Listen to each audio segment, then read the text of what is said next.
internationale. Merci de nous rejoindre aux 20h. Madame, Monsieur, bonsoir. Voici le sommaire de cette édition d'information. Changement de ton entre l'administration américaine et Kigali autour de la guerre dans l'est de la RDC. Un spécialiste en relations internationales de l'université de Kinshasa recommande au gouvernement congolais à ouvrir des enquêtes contre le M23. Kinshasa et ses routes cabossées sur Nyangwe et Kabambar, l'asphalte a complètement disparu. L'eau peine à se retirer des routes défoncées et des chutes des motos sont quotidiennes. Les Kinois exigent des nouveaux dirigeants, des nouvelles routes. Reprise du trafic ferroviaire entre Kinshasa et Matadi après un an de suspension pour raison des travaux de réhabilitation du chemin de fer. Une reprise test, affirme l'ex-Onatra. Ces techniciens ont assisté au départ de la locomotive. Voilà tout pour le sommaire. Bonsoir et bienvenue. Et cette information de dernière minute, le Premier ministre Samalou Kondé vient de démissionner, c'est sans surprise. Cette décision prise dans le délai de 8 jours, tel que prévu dans les dispositions légales. Dans ce journal, nous aurons à lire un communiqué officiel en rapport avec cette décision. Escalade verbale entre Kigali et l'administration Biden au sujet du soutien du Rwanda au mouvement terroriste M23. Pour un expert en relations internationales, les États-Unis auraient dû interpeller aussi les multinationaux très actifs dans la guerre dans l'est de la RDC. Le professeur John Salomo de l'UNIKIN, c'est de lui qu'il s'agit. Il est interrogé par Renette Koulonga et Cédric Keninambo. C'est ce ton qui est inhabituel, un peu péremptoire. Nous appelons le M23 à cesser immédiatement les hostilités. Dans un communiqué, le département d'État américain s'est dit préoccupé par l'escalade de la violence dans la partie est de la RDC, en indexant bien sûr et sans détour le Rwanda voisin. Qu'est-ce qui explique ces changements des tons? Les États-Unis devraient commencer par interpeller les multinationales américaines, canadiennes et françaises qui opèrent à l'Est, parce que ce sont ces multinationales qui alimentent effectivement la guerre. John Salomo, professeur en relations internationales à l'université de Kinshasa, tempère les ardeurs. Les communiqués du département d'État est un fait, mais sans effet contraignant. La RDC doit établir un rapport de force pour défaire l'agresseur. La République démocratique du Congo, en tant que pays indépendant, doit aussi avoir une armée forte qui doit être accompagnée par une économie aussi forte avec une très bonne gouvernance. Et en ce moment-là, on peut peut-être espérer à trouver la paix à la guerre qui se vit à l'Est. Il faut souligner que les États-Unis et le Rwanda n'ont jamais ratifié le traité de Rome créant la Cour pénale internationale. Et donc, il est difficile pour l'instant d'espérer à des poursuites pénales. Peut-être à condition que le procureur puisse agir par son pouvoir qu'on appelle proprio motu, c'est-à-dire lui-même en tant que procureur. Il estime que les crimes graves ont été commis en République démocratique du Congo et il peut ouvrir les enquêtes. Mais ce qui n'est pas aussi facile pour lui parce que le traité de Rome lui-même est lié au Conseil de sécurité des Nations Unies. Et dans ce conseil, les États-Unis font partie des membres permanents. Le M23 en tant que mouvement rebelle, mouvement armé, est déjà considéré par la République démocratique du Congo comme un mouvement terroriste. Par là, le gouvernement congolais, par les tribunaux militaires, peut ouvrir les enquêtes, mais à condition, il faut aussi avoir la même mise sur les enquêtés. Il faut seulement être puissant. En diplomatie, du moins en relations internationales, il s'agit ici d'un changement d'approche. L'imposteur rwandais serait-il en train de perdre du terrain à l'international, y compris ses soutiens d'hier? Reconversion des jeunes ex-membres des groupes armés en Ituri. Ils sont intégrés dans la société, ils produisent et deviennent autonomes. Le gouverneur militaire Johnny Luboya Kachama est allé encourager les jeunes de la chefferie Anguissoma. Reportage de Junior Selemani.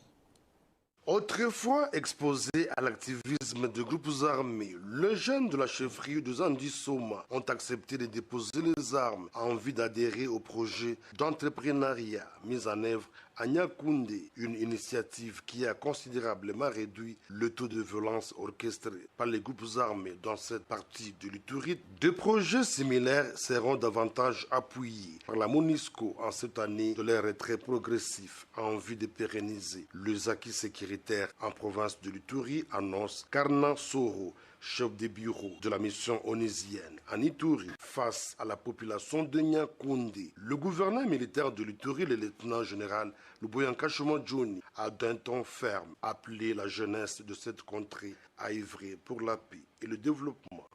Les communautés commencent à vivre ensemble. Les communautés, ceux qui sont dans les sites, veulent rentrer chez eux. On ne vient plus pour rentrer ici. On ne vient plus pour parler de la violence. On vient pour parler du développement.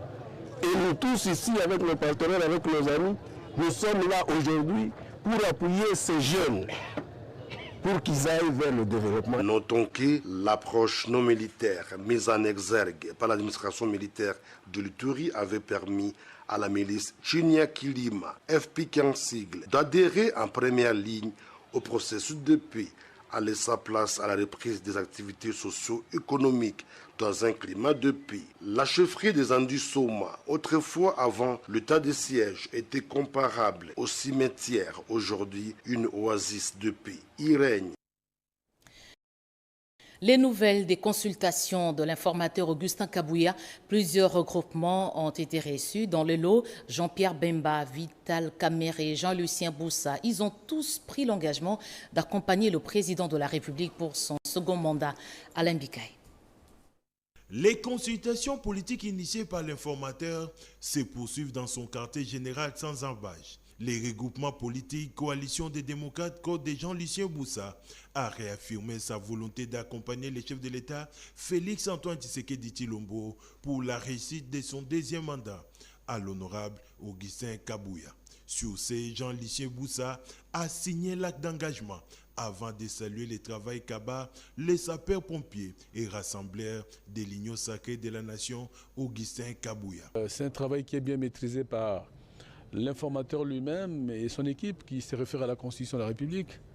Et je suis convaincu que ça va aller très vite. Avec tous mes collègues, nous venons de remplir donc ces devoirs, de pouvoir nous identifier comme tels et d'œuvrer pendant les 5 années à venir dans ces cadres-là.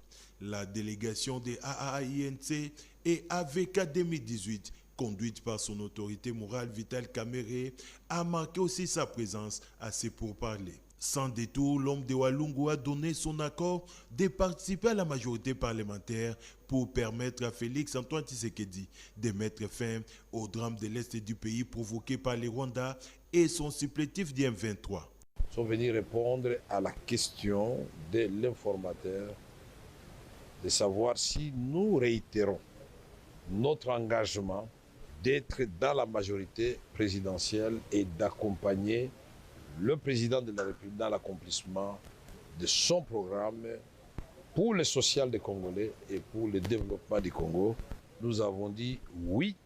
Les bureaux politiques de Désabar DTC, mosaïque de l'UDPS, conduit par le professeur Jean-Claude Tshilombaï, a été aussi consulté par l'émissaire de Félix-Antoine Tshisekedi. Sans surprise, Désabar TDC et ses 21 députés ont réitéré leur volonté de faire partie de la coalition majoritaire. AV et A3A, représentés respectivement par Clémence Bilonda, ont aussi réaffirmé leur engagement d'appartenir à cette grande coalition majoritaire. Aposem, Debdon et Tina a répondu aussi à l'invitation de l'informateur.